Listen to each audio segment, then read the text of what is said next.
популарни жанрови, насоки на студии на факултетот за музичка уметност кои се уште не е на ниво на посебна катедра, но зборувавме дека веќе се развива и оди натаму се повеќе интерес има. Што се учи на овие насоки за популарни жанрови? Прво морам да кажам дека името ќе биде во иднина сменето, значи ќе стане катедра и ќе се вика джез и популарна музика и ќе се изучуваат джез студии, каде што во делот на популарната музика пеачите ќе изучуваат поп пеење и заедно со другите инструменталци ќе прават поп проекти или во зависност од каков проект треба. Андријана Јанаска ни е професор за по соло пеење. Така. И сите други инструменталци ќе учат во главно највеќе ќе се базираат на джез. Соло пеачите ќе имаат таа мала промена. Али целите студии ќе бидат джез студии. Така. Кои се специфични, например, инструменти, сигурно тука влегуваат некои нешта кои не се дел од класичната музика, што се изучуваат на оваа насока? Повака на програмата на джез програмата основни инструменти кои што се изучуваат се за сега се гитара, саксофон, контрабас, соло пеење, тапани, да не испуштив нешто, мислам дека не. Меѓутоа, ова е, бидејќи ова е прилично нова програма, веќе некои 10 години мислам дека е вклучена на факултетот за музичка уметност, допрва ќе се шири и како што кажа колегата, има тенденција да стане катедра и со тоа ќе се добиваат многу повеќе, ќе се шири програмата, ќе може да влезат и други инструменти кои што едноставно се неопходни за да се вклопи во целост оваа катедра, како да речеме, пијано, труба, тромбон, инструменти кои што се вклучени во еден джез оркестар или во еден, да речеме, современ оркестар. Така да оставиме на времето, се надевам дека побрзо ќе можеме да посведочиме таква нешто. Така. Рената, што те поттикна да се запишеш на оваа насока? Пред се најголемиот поттикнуваше тоа што сакав да се надоградам, сакав да стекнам една поинаква експертиза во вокалната своја изведба, остана што го правам и целата работа со Андријана Јановска, која што ми е професорот по соло пеење. Ни започна преубава, има толку многу да се научи. При тоа едноставно сите оние часови кои што ги имаме предавања, каде што имаме ансамбл, каде што имаме импровизација со професорите, се еден многу важен дел од целиот перформанс, една вокална изvedба на еден музичар, бидејќи го дефинира и едноставно го напредува неговиот израз, неговиот начин на изведување. Дали на оваа насока има онакви менторски, индивидуални часови, менторски пристап или е различен? Да, има за секој инструмент има посебно час. Така. И има и заедно, нели, ансамбл или по нашки бенд кажано.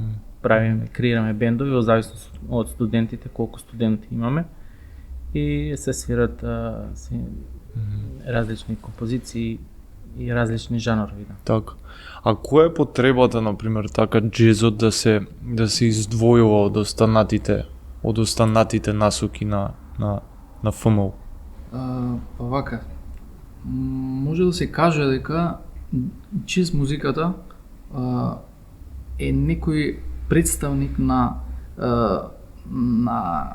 повеќе жанрови кои што не би ги вклучиле директно во джез музиката, меѓутоа начинот на кој што се изведуваат овие жанрови, како да речеме фанк музиката, популарната музика, поп музиката, тоест рок музиката, сите овие жанрови би можеле да се поврзат со начинот на кој што се изведува таа музика и начинот на кој што се изучува. Значи, познавање на хармонија, познавање на импровизација, познавање на музички инструменти кои што ги едноставно ги нема во класичната музика и во класичното изучување.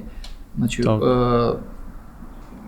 импровизација спомнав, солфеж, ритам, сите овие елементи кои ќе ги споиме заедно, може да оформат една целосна инструментална индивидуа, да речеме. Секој изведувач би креирал еден целосен пакет кој што ќе може да го представи, тоест ќе може себе си да се представи преку овие знаење кои што ги има и искуства кои што ги има собрано, без разлика во кој жанр, дали тоа би било стрикно джез музика, дали тоа би било популарна музика, значи се ова носи една тежина зад себе која што може директно да се поврзе со основните познавања на тој жанр. Така. Што е специфично за приемните испити, што е различно за оваа насока од останатите? Различно, еве да споредиме со класичните приемни испити. Имаат истен пример испит по солфеж, али инструменталниот испит е малку различен. Ние бараме други работи, ни интересираат кај музичарот да чита ноти секако. И има некои сега малку постручно, не знам дали ќе треба да го кажам, али малку се разликува од класичниот испит. Можам да кажам дека не е потребно да има средна школа завршена студентот. Така. Може да нема завршена средна школа и да биде пак примен, но нели ако има познавање пред тоа, ако детето учело само, напредувало и има доволно познавање, може да биде примен. Така, ова се веројатно некои домашни музичари што си купиле гитара. Ние сакаме само да видиме на приемниот дали детето има познавање, основни музички познавања. И сега ако знае да солира, например гитарист некој, уште подобро, ако знае да басист некој, тоа е се бонус, али тие базични работи, да знае малку да чита ноти, можеби малку да има познавање од акорди, би било супер, и може да биде пример. Ова не е нешто ново, не е некоја нова пракса, дури и во класичната музика. Едноставно станува збор за формално или неформално образование. Додека јас студирав, имаше професори ние двајцата студиравме на факултетот за музичка уметност во Грац, имаше професори кои што немаа формално музичко образование, тоест немаа диплома. Беа професори. Беа професори на една од еминентните школи во Европа, можам да кажам. Меѓутоа, тоа значи дека тие зад себе имаат огромно искуство, имаат огромно знаење, што не било забележано со диплома. Со некоја, Значи треба да се работи за посебна како би кажал, за посебен влог во музиката, за да може некој да спадне во таа категорија. Сега истото се случува и кај студентите. Има формално образование, нижо музичко образование и средно музичко образование, меѓутоа може да има неформално музичко образование преку приватни часови, приватни ментори, не знам, интернет може да имате приватен ментор од било каде сега, значи го имаме светот на дланка, што се вели. Меѓутоа ова е една шанса за тие студенти да се запознаат едни со други, да се запознаат со професорите, да направат една размена на искуства, размена на знаења, и за мене конкретно тоа беше еден од најубавите периоди во мојот живот, кај што покрај тоа што научив многу од моите професори, научив многу и од колегите. Стекнав огромно изведувачко искуство благодарение на тој факултет. Мислам дека тоа е најголемата предност што не може да се најде на друго место. Рената, како е да се биде дел од некоја насока која и не е толку позната, не е толку развиена? Еве јас кога го спремав подкастот, например, не знаев за оваа насока, дури кога го отвори вебсајтот ми излезе и повторно не ми беше јасно, дури сега кога правиме муавет ми се разјасни. Што те привлече, да речам, каде се гледаш себе си во иднина? Како пред CD-от, може би не спаѓа во толку популарна музика или она која што нели најмногу ротира по радијата, може би ние сме многу навикнати само на тоа, но во музичките кругови таа спаѓа како еден еминентен правец кој може да ги даде основите, поготово ја низ овие 4 години како започнав да студирам нови правец, ми откри нови светови за музиката и колку може да ме подобри, да му соврши во интерпретацијата на било кој друг жанр на музика. Така што и за мене беше предизвикна самиот почеток, бидејќи до тогаш немав изведувано джез стандарди, джез музика воопшто. И самото фразирање, целиот процес, значи си има своји фази, си има своји етапи. Но како еден предизвик, мислам дека ми отвори, како што реков веќе, едни нови видици, хоризонти кои што ќе можам да ги употребам и во оној дел каде што јас можеби ќе се ориентирам повеќе во иднина.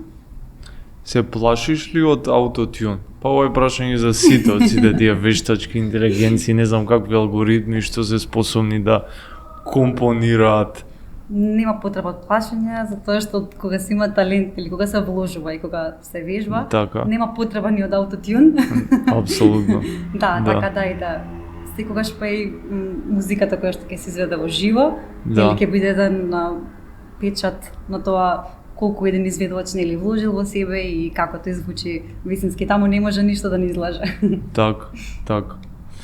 Да, па мислам дека тој пристап, таа енергија што ја зборуваме, таа размена на енергија практично во една изведба никогаш не може да се замени од никаков компјутер. Каде ќе напредува оваа насока во иднина? Ете, знаеме дека конечно се формираше джез оркестар македонски како продолжение нели на стариот оркестар на радио телевизија Скопје. Каде ќе се развива понатаму оваа насока?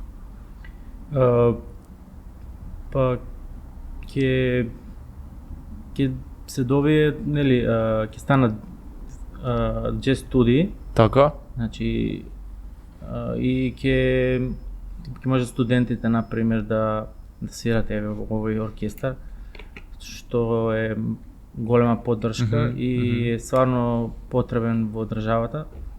Не само за джез музика, тој оркестар ќе прави многу различни проекти, поп и различни жанрови, така да пред се мене како професор ми е битно да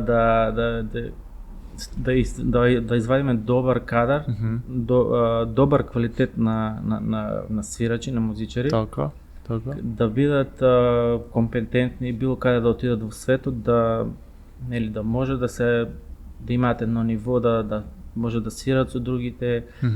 Пошто денешни академии во Америка, во Европа вадат стварно многу добри музичари. Така. Може би ние не сме на тоа ниво, пошто они имаат и многу инвестирано и долги години традиција, кај нас уште тоа го нема, али ја би бил многу среќен ако кај нас се направи едно добро ниво на джез музичари и тие музичари ќе направат нова музичка сцена, джез сцена во Македонија, ќе се креираат нови албуми, дали джез албуми, дали популарни некои проекти, така да тоа би било, тоа е мојата визија и би бил многу пресреќен да од кај нас испаднат студенти, да речеме на тоа ниво, на некое светско ниво, да речеме. Така. Јас само би сакал да напоменам во врска со тој оркестар што се оформи сега. Така. Значи тоа е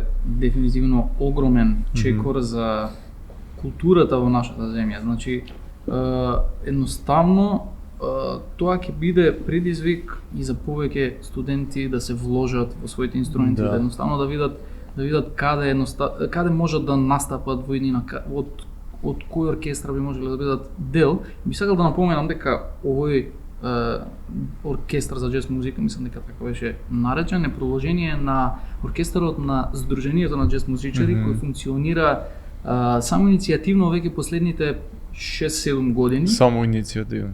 Така, да, значи не беше дел од некоја институција, туку беше една група ентузијасти кои што се собраа, направија еден голем оркестар, собраа програма, значи ова беше иницијатива на Кирил Кузманов, на Гоце Стефковски и дојде до овој момент кај што веќе станува институција. И многу е битно дека во овој оркестар во последните 6-7 години, покрај тоа што се изведуваат джез програми, се изведува и популарни програми кај што се едноставно се изведуваше музика како трибют на Beatles или трибют на Radiohead, кои што се познати во еден друг жанр.